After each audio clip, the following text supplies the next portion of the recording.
Code வருகிற September 5ஆம் தேதி ரிலீஸு. ரொம்ப நாள் இல்லை, இதுக்குள்ளே ஒரு ப்ரொமோஷனை ஆரம்பித்தால்தான் கரெக்டாக இருக்கும். அந்த ப்ரொமோஷன் நெருக்கடியில் ஏஜிஎஸ் நிறுவனம் கண்டிப்பாக இருக்காங்க. ஏன்னா இது வரைக்கும் எடுத்தது வேற, இதை கொண்டு போய் மக்கள்கிட்ட சேர்க்கறது ரொம்ப ரொம்ப முக்கியமான விஷயம். இப்போ ஆடியோ லான்ச் இருக்கா இல்லையான்றாங்க. இப்போ மேபி இல்லைன்ற அளவுக்குலாம் ஆயிடுச்சு. ஏன்னா செப்டம்பர் 25ஆம் தேதி மாநாடு ஃபிக்ஸ் பண்ணியாச்சு, அரசியல் மாநாடு. அந்த மாநாட்டிற்கு மிக மும்முரமாக இருப்பதால் ஆடியோ லான்ச்சுக்கு ஏதாவது பேசாமல் போனால் அது சரியா இருக்காது. ரெண்டாவது, ஆடியோ லான்ச் வச்சுட்டு அடைப்புதல் இல்லாமல் இல்லை ஆர்வத்தில் அதிகப்படியான ரசிகர்கள் தொண்டர்கள் வந்துட்டா என்ன பண்றது?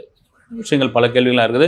ரெண்டாவது, இப்போ இருக்கிறத வச்சு கடகடகடன் ஒரு ப்ரொமோஷனை முடிச்சிருவோம் அப்படின்னு 17ஆம் தேதி 5 மணிக்கு ட்ரெய்லர்.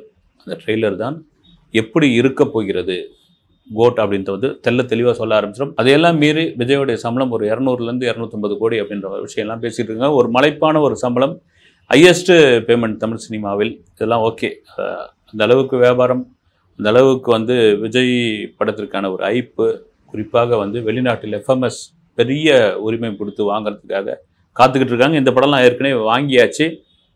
இது ஒரு யூனிவர்சல் சப்ஜெக்டாக இருக்கும். வெங்கட் பிரபு அது மாதிரி பண்ணியிருப்பார். குழந்தைகளுக்கு பிடித்தமான விஷயங்கள் இந்த படத்தில் இருக்குமா அப்படின்றவங்களுக்கு கண்டிப்பாக விஜய் படம்னாலே குழந்தைகள் ரைட்டு கிளம்பிடுவோம் அப்படின்ற அளவுக்கு ஆகிடும். அந்த ஃபஸ்ட் ஷோ ஒரு திரிக்க விடணுன்ற ஒரு முடிவுக்குலாம் வந்துச்சு. இங்கே ஒரு பக்கம் அப்படி இருக்கும்போது கேரளா ஃபேன்ஸு அவங்க இப்போயே கொண்டாட ஆரம்பிச்சிட்டாங்க. இதெல்லாம் தாண்டி திடீர்னு வினோத்தோடைய அந்த பேட்டி அந்த விழாவுக்கு வந்த ஒரு நிகழ்ச்சியில் அவர் பேசுனது. ஏன்னா தளபதி 69 நாமளே கூட பேசியிருந்தோம். ஒரு கடைசி படம் அவருடைய சினிமா வாழ்வில். அடுத்து அரசியல் களத்துக்குள்ள போக போகிறார். 2026 சட்டமன்ற தேர்தலை எதிர்கொள்ள போகிறார். தமிழக வெற்றி கழகத்தினுடைய கொடியோடைய சின்னம் என்ன, அதனுடைய கோட்பாடுகள், கட்சியுடைய கொள்கைகள், அதை தாண்டி மாநாடு, அடுத்து அவர் என்ன மாதிரியான ஒரு விஷயங்களை கொண்டு போக போகிறார், அடுத்தடுத்த கூட்டங்கள் எப்படி இருக்கும், அவருடைய அரசியல் நகர்வு எப்படி போக போகிறது, இந்த மாதிரியான விஷயங்கள்லாம் இருந்துகிட்டு இருக்கு. இதெல்லாம் தாண்டி 69வது படம் வினோத் இயக்கக்கூடிய இந்த படம் முழுக்க முழுக்க விஜய்க்கு அரசியல் பேசக்கூடிய படமாக இருக்குன்ற மாதிரி ஒரு டாக் இருந்துகிட்டே இருந்தது. அது கூட முதல்ல ஒரு ஐடியாவெல்லாம் இருந்தது அப்படின்லாம் சொன்னாங்க. பாதி படம் வரைக்கும் கதர் வேட்டி கதர் சட்டையெல்லாம் வராருன்ற மாதிரிலாம் சொல்லிட்டு இருந்தாங்க. இது அதிகாரப்பூர்வமான தகவல் கிடையாது. ஆனால் ஒரு விருது வழங்கும் விழாவிற்காக அந்த வினோத் ஓப்பனாகவே உடைச்சிட்டார். ஐயா, இது ஒன்றுங்க, இதெல்லாம் கிடையாது. ஒரு பக்கா கமர்ஷியல் படம், 200% விஜய்க்கான படம். அதில் மாஸ் இருக்குது, ஃபைட் இருக்குது, சாங் இருக்குது, எல்லாமே இருக்குது. ஒரு கடைசி படம் ஒன்று எல்லாரும் வெளியே என்னென்னா அரசியல் கட்சிக்குள்ளே போகிறாருன்னா, விஜய் போக போகிறாருன்னா அவருடைய ஒரு பிரச்சார படமாக, அரசியல் படமாக அதை பார்த்தீங்கன்னா படம் முழுக்க எங்கெங்கே பார்த்தீங்கன்னா தமிழக வெற்றி கழகத்தினுடைய போஸ்டரோ பேனரோ அந்த கட்சி கொடியோ தெரிகிற மாதிரிலாம் இருக்கே இருக்காதுங்க.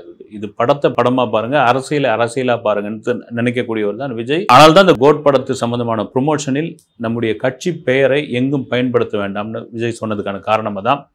ஓகே, குறிப்பாக வினோத் சொல்லியாச்சு. வினோத்துக்கு இந்த படம் எப்படிங்க கிடைச்சதுன்ற மாதிரியான விஷயங்களாக இருக்குது. வினோத் வினோத் ஒரு தமிழில் ஒரு சிறந்த டைரக்டர், அதில் மாற்று கருத்தே இல்லை.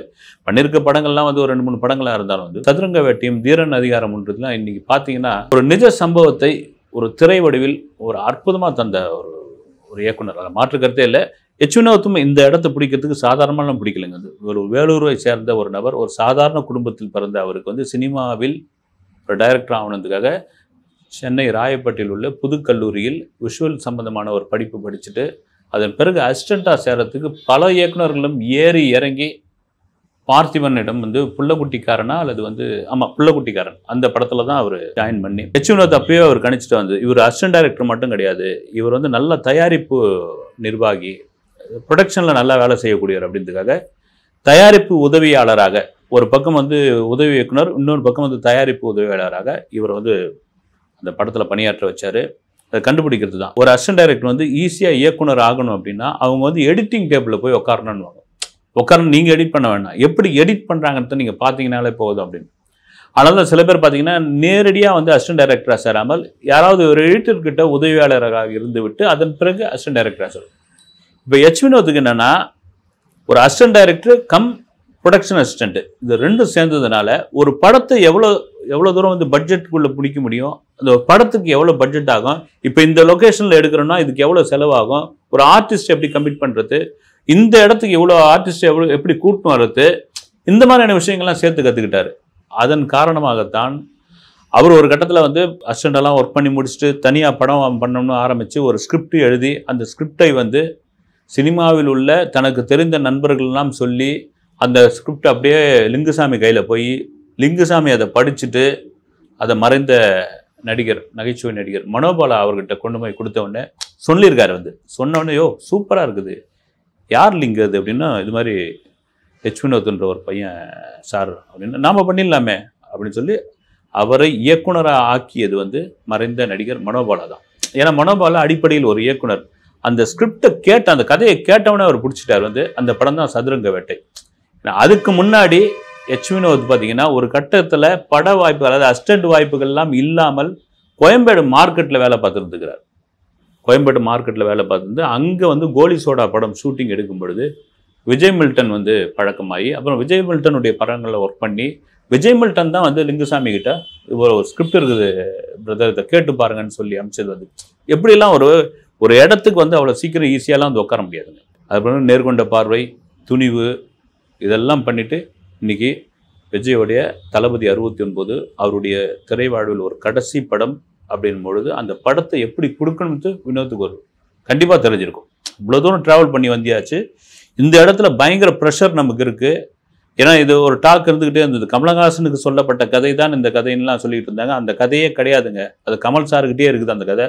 மேபி இந்த படத்தை முடிச்சுட்டு கூட நானுங்க அந்த படத்துக்கு போய் கமலுக்கு போய் படம் பண்ணுவேன் அப்படின்னு ரேஞ்சில் அவர் பேசியிருக்காரு. வந்து இதெல்லாம் மீறி விஜயோடைய இந்த அசுர வளர்ச்சி ஒன்று இருக்குல்ல சினிமாவில், அதில் சமீபத்தில் ஒரு இன்டர்வியூ ஒன்று பார்த்தேன் நான். விஜய் நடித்த விஷ்ணு படத்தினுடைய ப்ரொடியூசர் அவர் என்ன சொல்லியிருக்காரு, விஷ்ணு படம் பண்ணும்போது 1995 வந்த படம் வந்து எஸ்ஏசி தான் டைரக்ட் பண்ணியிருப்பார். அப்போ தான் விஜய் வந்து ஒரு கமர்ஷியல் ஹீரோவாக அப்படி மலமலன்னு வந்துட்டு இருக்கார். அந்த விஷ்ணு படத்துக்கு அப்புறம் தான் வந்து அவர் வந்து ஒரு கதைக்கு முக்கியத்துவம் இல்லை, நடிப்புக்கு முக்கியத்துவம் இல்லை படங்கள்லாம். ஏன்னா அதுக்கு முன்னாடிலாம் நிறைய ட்ரோல் பண்ண ஆரம்பித்தாங்க. அது படம் ப்ரொடியூசர் என்ன சொன்னார், இவருக்கு சம்பளம் பேசணும்னா நாங்கள் அந்த சம்பளத்தை வந்து 3 லட்ச ரூபான்னு பேசணும், பேசிட்டு 1 லட்ச ரூபா அட்வான்ஸ் கொடுத்தோம். அப்போ நாங்கள் நினச்சது என்னென்னா விஜய் ஒரு நல்ல நடிகராக வருவார் அப்படின்னு.